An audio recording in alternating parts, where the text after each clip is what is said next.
గురుగారు, తులారాశి వాళ్ళకి జూలై నెల ఎలా ఉండబోతుంది? ప్లస్లు మైనస్లు తెలియజేయండి. తులారాశి వారికి ఈ యొక్క నెల సానుకూలమైనటువంటి ఫలితాలే గోచరిస్తూ ఉన్నాయి. స్టార్టింగ్ ఆఫ్ ద మంత్ అంటే మొదట స్టార్టింగ్ ఆఫ్ ద ఈ యొక్క నెలలో చూసినట్లయితే కొంచెం మిశ్రమంగానే స్టార్ట్ అవుతుంది అన్నమాట. అంటే హై పీక్ లో ఉండదు, బట్ మరి డౌన్ లో ఉండదు. బట్ ఈ నెల స్టార్టింగ్ కొంచెం స్లోగా ఉంటుంది అన్నమాట. ఎందుకంటే ఈ రాశి వారికి రవి యొక్క అనుకూలత, అదేవిధంగా అష్టమంలో వచ్చినప్పటికీ ఈ యొక్క కుజగ్రహ సంచారం జరుగుతున్నది.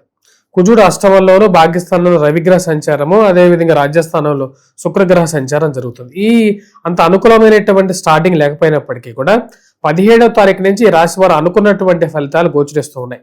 అంటే అనుకున్నటువంటి విషయాలు అనేవి ససంపూర్ణం అవుతాయి.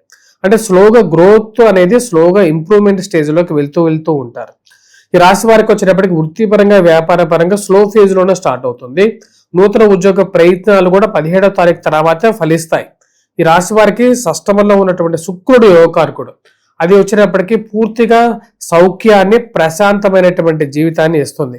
పిల్లలు చేస్తున్నటువంటి కొన్ని వ్యవహార విషయాలు, అంటే వాళ్ళు చేస్తున్నటువంటి వ్యాపారాలు కానీ, వాళ్ళు తీసుకున్నటువంటి కొన్ని సొంత నిర్ణయాలు కానీ, ఆ నిర్ణయాలు మీకు నచ్చకపోయినా సరే వాళ్ళని సపోర్ట్ చేయాలి అని చెప్పి నిర్ణయించుకుంటారు. వాళ్ళకి ఎదుగుదల చూసి మనం ఆనందించాలి అని చెప్పి ఒక ఆలోచనలోకి వెళ్తారు.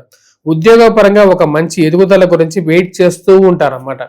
అవి యొక్క టర్నింగ్ పాయింట్స్ గురించి ఎప్పుడు వస్తుంది అనేటువంటి ఒక ఆలోచన ఏదైతే ఉందో, అది ఈ యొక్క నెల ఈ రాశి వారికి 17వ తారీఖు తర్వాత నుంచి కొంచెం బూస్టింగ్ ఉంటుంది. తులారాశి వారికి కొంచెం స్పీడ్ గా ఉండేటువంటి ఒక ఆలోచన, మెంటాలిటీ ఉంటుంది. కాబట్టి ఆ ల్యాగ్ పీరియడ్ లో ఉంటుంది. 17వ తారీఖు నుంచి వీళ్ళకి ఆటోమేటిక్ గా వచ్చేటప్పటికి కొంచెం బూస్టింగ్ లాగా రవి యొక్క సంచారం జరిగిన తర్వాత నుంచి వారు అనుకున్నటువంటి కొన్ని పనులు అలా టేక్ ఆఫ్ అయిపోతాయి.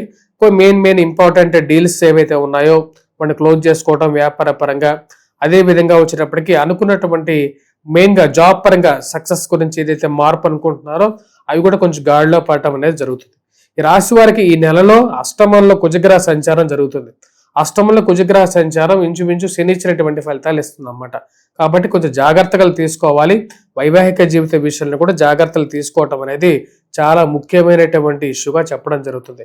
ఈ రాశి వారు మెయిన్ గా వచ్చేటప్పటికి ఈ యొక్క నెలలో ఈ రాశి వారు చాలా జాగ్రత్తగా, ఫైనాన్షియల్ గా మోసపోవటానికి ఛాన్సెస్ కూడా ఎక్కువ కాబట్టి చాలా కంట్రోల్ గా ఉండాలి.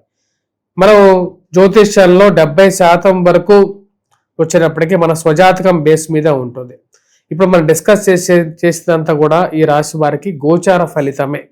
సో పూర్తిగా వారి యొక్క స్వజాతక విశ్లేషణ కావాలనుకున్నటువంటి వారు నన్ను సంప్రదించినట్లయితే రాబోతున్నటువంటి 5 సంవత్సరాలు వారికి పూర్తి విశ్లేషణ ఇవ్వడం అనేది జరుగుతుంది.